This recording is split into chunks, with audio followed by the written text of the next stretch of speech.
Hey YouTubers, how's it going? I'm now here to bring you another movie review. You can see in the background, I just got finished rewatching Kick-Ass. One of my all-time favorite superhero movies of all time. I just love this film. Now when it came out, I wasn't sure exactly what the film was about at all, because I had read in a magazine. All it was it talked about Hit Girl, talked about Big Daddy, but all I knew was that it had those characters in it. But I didn't know anything about the comics about Kick-Ass at all.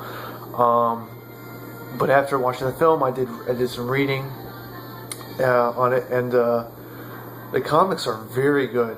And what I love about both the comics and the film is that they're kind of parodies of a lot of the superhero movies and superhero comics that have been released in recent years. And especially this film, it is an homage to that. It's not just a parody, but it is an homage, and it does take itself relatively seriously when the time being. So Kick-Ass, directed by Matthew Vaughn, one of my favorite directors of all time. Directed one of my favorite superhero films of all time as well, X-Men First Class. I will get you guys a review on the X-Men series, hopefully later on during the week. I know I'm going to watch the Wolverine on Blu-ray tomorrow, as well as I'll get Kick-Ass too. But right now, Kick-Ass, starring Aaron Johnson, Christopher Mintz-Plasse, Mark Strong, Nicolas Cage, and Chloe Grace Moretz. And so the stories of Aaron Johnson plays this geeky teenager in high school. You know, he's like you and me. You know, he's a nobody. He's terrible at asking girls out. He's terrible at talking to girls. He's picked on. You know, he's the nerdy kid in school, and you know he hangs out with his two friends all the time at this comic book store, Atomic Comics. And one day, he starts thinking to himself, well, why can't I be a superhero? So he goes out and dresses up as Kick-Ass in this really kick-ass green and yellow costume. Let's see back here. And he decides to go out and fight crime. Well, at first it doesn't pan well for him. He ends up getting stabbed in the abdomen and run over by a car. So his first days as being a superhero aren't really that peachy. And so he ends up going to the hospital getting metal implants, and I really love the scene where it shows his X-ray, and it's like, I look like fucking Wolverine. So it's really well done. And so at this point, he decides to come back and retrain himself and get himself, you know, more pumped up.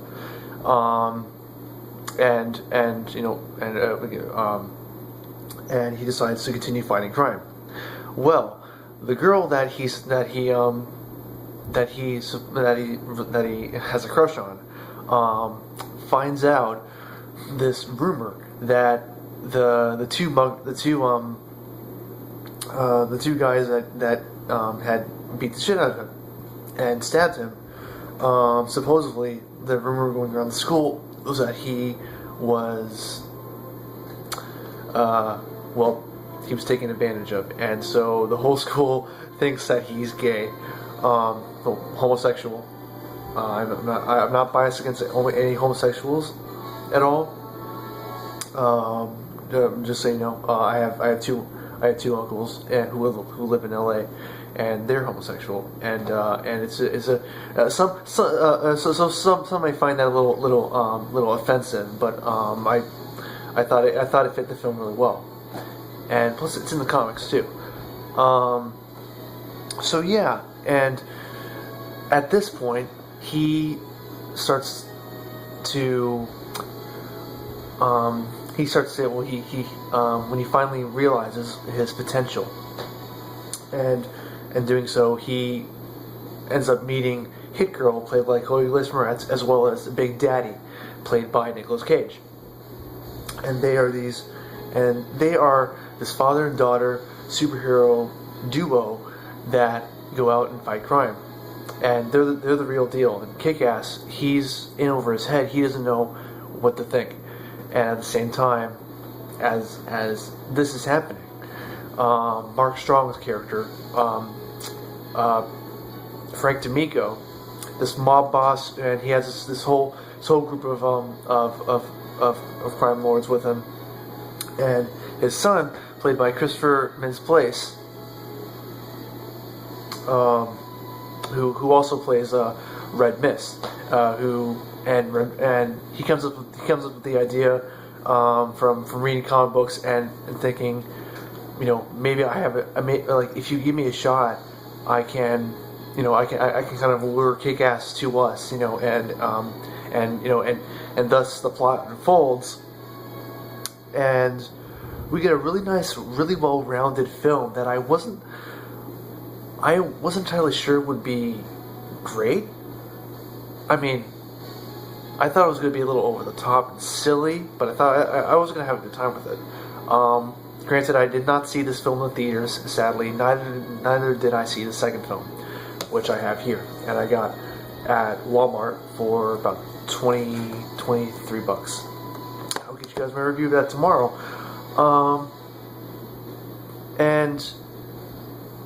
But it really opened my eyes. It really surprised me in a huge way. I mean, I was surprised how much I laughed in this film, but almost as much as how much I cried. And it's mostly the first half of the film is all the comedy and all the hilarious bits are in the first half of the film, where the second half really starts dipping into the dramatic and dark, violent stuff that a lot of superhero films have been known to just stay on one specific tone. This is more of an action comedy, and it works in so many levels for that reason. I'm not going to spoil anything for anyone who has not seen Kick-Ass, because I know there has to be some people who have not seen Kick-Ass or Kick-Ass 2, and have not read the comics. And if you are one of those people, please comment below so I may know if you're interested to see these films. See both Kick-Ass and Kick-Ass 2. Here, so. But directing-wise, Matthew Vaughn did a fantastic job with this film. I mean, and to think 1 year later he gives us X-Men First Class, my second favorite of the franchise. It's just he's such a very intellectual director, and the way he scripts his stories are very, very fluid and very well done, and you really get into invested with the characters, and it's not, and amid the over the top bloody action and amid the violence and comedy, you really get to the heart of the characters, and they become real. They become like a real character, where you're not seeing somebody dress up in a costume on screen. You're just seeing a real person who decides one day to fight crime, and he's human like you and me. He has flaws, and he's vulnerable because he doesn't have superpowers. He's not like Spider-Man. He can't shoot webs out of his palms, and he's not an industrialist like Bruce Wayne. He doesn't have expensive stuff. He's pretty much myself. I'm a huge nerd. I'm a huge geek, and I will admit it here. I mean, if you haven't noticed already, I'm a huge superhero movie fan. I'm a huge comic book fan. So I love comic book movies, and I love reading comic books. They're my fandom. I love them. And Kick-Ass, I really loved the direction this film took, and I really loved how the characters were all well-rounded and just felt real. Even even the bad guys, Mark Strong's character, he was such a fleshed out character that you understood everything that every character was going through, and it made it so much more impactful when it got to the end. And I shed a few tears. Especially for spoiler alert, when Big Daddy is burned alive.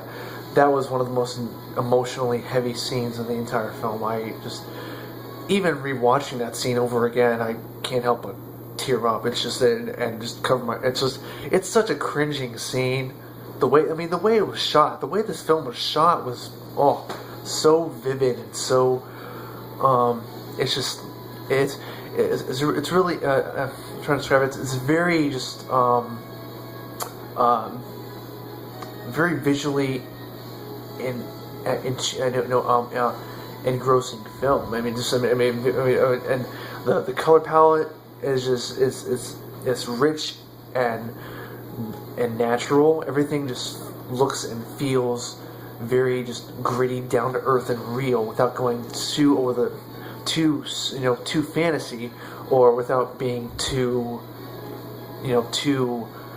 brooding. I mean, it knows when to have fun, and it takes itself as seriously as it can,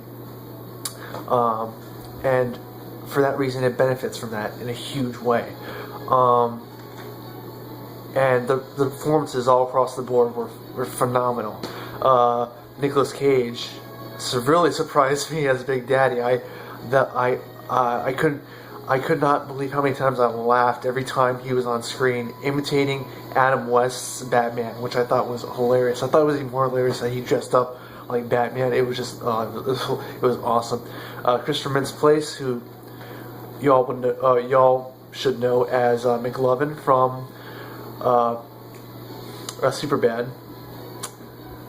He's great in this. He's very hilarious, and just the lines that he says are very tongue-in-cheek, very, very McLovin. And Aaron Johnson, who plays Dave Lewinsky / Kick-Ass, fantastic job. And I would not have known that he was a British actor. I'm not really by his name, but he plays, this American geek so perfectly and so well, that it's so convincingly that you wouldn't even assume that he was British. So it was like, and I love the British. I love watching, British films, and British television, British cinema. I love watching that. I'm a huge Harry Potter fan. So I will say here and there, I'm a huge Harry Potter fan, and I love the British the British community. Granted, I would love to go to England someday, and hopefully get my English degree to flourish. But beyond that, and how can we forget about the Miss Hollywood herself, Chloe Grace Moretz, as Hit Girl? She was about 11, 12 when she filmed this, and that was around the right age that the character was from the comics, and she is flat out the best character in the film. She's such a kick-ass character too, and with that at that young of an age, that scene where she, spoiler alert, goes and takes down Raoul and his crowd, that was just violent, guttural, and hilarious. It was, and especially the music they had was very, very, very kid bop kind of music, and it really fit. And it was just really fun to see that. It was also really shocking to see how adult she acted in this. Chloe is such a fantastic actress. She's so beautiful, and she's very, she's very serious. She takes her job very seriously. She works hard at her roles. And if and you guys, please check out my review on the Carrie reboot, or reimagining. I have my channel. Please check that out. Please, comment and like that videos. And then let me know what you think. Yeah, Chloe Grace Moretz is just every film that she's done is there's no complaints. Every character that she embodies has some sort of vulnerability. You know, Hit Girl, Carrie White, and I absolutely loved her in Hick. She was very seductive. I will say she was very, very seductive, but in a good way. She's very beautiful, and she's a great actress. And everyone in this film does a fantastic job. The performances all around are fantastic. The score was very good. The score by Henry Jackman, as you can hear, it's very reminiscent of the Superman / Tim Burton Batman music. I really loved it. It was a very heroic kind of music, and it really fit the tone of the film that it was encompassing. And just the music was fantastic. The action was so well. First of all, it was done in a very shaky yet realistic way, to where the action violence felt real and didn't feel like it was just there for gore and violence sake. It was there to remind us that, hey, this shit is actually legit, and even though all the stuff that's happening isn't real, it feels real. Like the hits, when the hits happen, you can feel them, you can hear them hard, and you can feel the bone crunch. I mean, it's that intense. And that's, I have to give props to Matthew Vaughn for creating such a fantastic vision of the comic. And I read, and the fact that this film is shot for shot, almost majority shot for shot, how the panels were in the comic. It just, my face was brightening up. And yeah, I absolutely love this film. It's one of my favorite superhero films of all time. It is definitely one of my favorite movie adaptations of all time, as well as a great film. It's a great film. Moving past the violence and the act and the over the top bloody action, if you can accept this film for what it is, and really this has been a flaw for many people who have seen Kick-Ass 2 and saying that that's too much. I have not seen the film yet, but I can guarantee you that those people aren't really understanding what Kick-Ass is all about. It's not just about the over-the-top violence, but that's its main priority. It has over-the-top bloody violence. You have to accept that. You have to kind of move past the era of, oh well, it's too bloody and gory, I shouldn't take it seriously. Granted, it's an action comedy, so it doesn't really take itself too seriously, but when it does, and it's mostly during the second half, that's when it really starts to be, very dramatic and investing, and yeah, you really get to, it's just such a well-made film, and I can't praise this one higher enough. I have no complaints. This, again, as I said, it's one of my favorite superhero films of all time. A fantastic adaptation, an amazing, well-made film, well-directed, well-shot. The story was well told and adapted, as I said. The score was fantastic. The performances all around were great. The characters were so well-rounded and so fully realized, and it felt real. And this world felt very real, and the violence was well done as well. And yeah, my only grade I can give this to you guys is an A+.